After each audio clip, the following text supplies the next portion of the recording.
Kuliah ni bro, te hakan ni ka video ko bentang ko aban pentip happy ba ka admit card jong ka MTS ko hi apply lomba kan ka SSC MTS kalau mi jogi not is te pila ban page benta pila ban pat yo ban download re pila ban check lupa kan trik pila ban yo ban download ban kan trik exam ba ban tho ka exam te pihak ban lek jong ba ka website pen lek kan ka website sscner.org.in dan nak lagi kena website hirsha podo kadon kadon ni buat recent update status e-admit card for multitasking non-technical staff Hawaldar examination paper 1 klik here tesa klik nang ne kan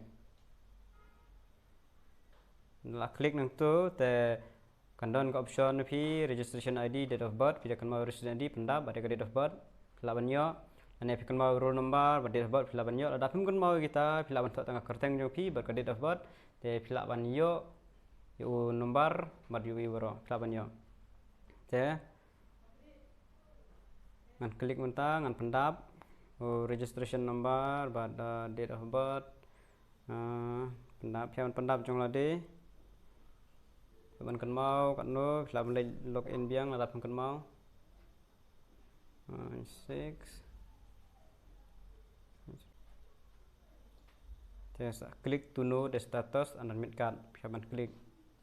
Ada pendap, saya klik. Lah klik kan sami. Kemudian kan sami. Candidate registration ID, roll number, candidate's name, gender, date of birth, exam date. Kan tarik exam ka day. Kan bi exam date. Teka jonga kan day khandai tarik jong menai Julai. Ka reporting time ka day new stang man step. Ka exam time ka day khandai baje. Ado shpo stang.